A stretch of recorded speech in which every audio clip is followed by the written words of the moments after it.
وبعدين احنا ناقصنا كام حادثه كمان عشان نعرف ان الحيوانات البريه مكانها مش السيرك ولا الاقفاص. ده الفرق ما بين اسد عايش في بيئته الطبيعيه وما بين اسد متهان ومحبوس في اقفاص. انا اصلا مش فاهمه احنا لغايه دلوقتي في 2025 هو لسه في ناس بيستمتعوا ان هم يروحوا يشوفوا حيوانات محبوسه؟ هو لسه في ناس مقتنعين ان حبس الحيوانات دي اصلا فيها نوع من انواع المتعه؟ طبعا كلنا سمعنا عن الحادثه الاخيره اللي حصلت في سيرك طنطا اللي النمر هجم على العامل، وللاسف الموضوع في الاخر ادى لبتر دراع العامل. ربنا يشفي رب العامل ويقومه بالسلامه من المحنه اللي هو فيها دي. بس الحقيقه ان دي مش حادثه فريده من نوعها. يناير اللي فات برضه حصل حادثه في حديقه حيوان الفيوم لما اسد للاسف اتهجم على العامل هناك وادى لوفاته. وطبعا كاي تعامل مع الحيوانات عندنا هنا في مجتمعنا، قتلنا الاسد مش نرجعه لبيئته الطبيعيه، لا نقتله. ولو رجعنا للثمانينات شويه هنشوف حادثه من اشهر الحوادث اللي حصلت. المدرب ذات نفسه محمد الحلو الله يرحمه، في لحظه بعد ما خلص العرض خلاص وكان بيحيي الجمهور، الاسد بتاعه هجم عليه. فبغض النظر عن السبب اللي خلى النمر يهجم على العامل، لازم نعرف ان وجود حيوانات بريه في بيئه غير بيئتهم الطبيعيه اكيد هو السبب الاساسي. ساعات جدا بيحسوا بالتهديد او بيكونوا زهقانين او حتى يكونوا مرهقين من كتر العروض اللي بيقدموها. ممكن جدا يكونوا مرضانين ومحدش حاسس بيهم، او ممكن يكونوا عايزين يفرضوا سيطرتهم اللي هي سبحان الله جزء من غريزتهم الطبيعيه. يعني من الاخر جوعهم مش هو السبب الوحيد اللي ممكن يخليهم يهجموا، ممكن يكونوا بياكلوا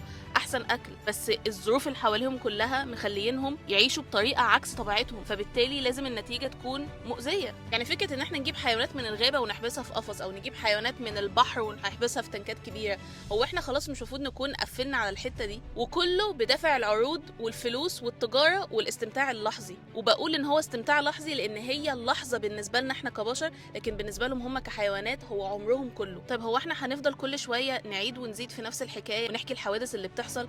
امتى بقى هنقول حلول واقعيه تنهي كل المشاكل دي؟ هو مبدئيا مش لازم نلغي فكره السيرك، بس نلغي فكره استعراض الحيوانات في السيرك. ثانيا حدائق الحيوان، لو ينفع ان احنا بدل ما نستثمر في اقفاص وفي حيوانات انها تتحبس ونفضل بنفس اسلوب الاهمال، ليه ما نعملش محميه طبيعيه؟ ليه ما نستثمرش في قطعه ارض كبيره جدا ونبنيها بشكل محترف ونجيب ناس متخصصين ونعيد تاهيل الحيوانات دي من غير اقفاص، ونعمل برامج توعويه للناس اللي عايزه تزور، وفي نفس الوقت نكون قدمنا بيئه امنه الحيوانات دي يقدروا ان هم يعيشوا فيها، يبقى مكان فعلا مؤهل ان هو الحيوانات دي تعيش فيه ويكون مشابه للبيئه الطبيعيه بتاعتهم، من غير ضرب واهانه وتخدير وعروض واستعراضات وحياه ملهاش اي علاقه بغريزتهم الطبيعيه. اخر حاجه بقى بالنسبه للفيديو ده، كل الناس تركب جمال في السنة، انا النهارده ركبت اسد.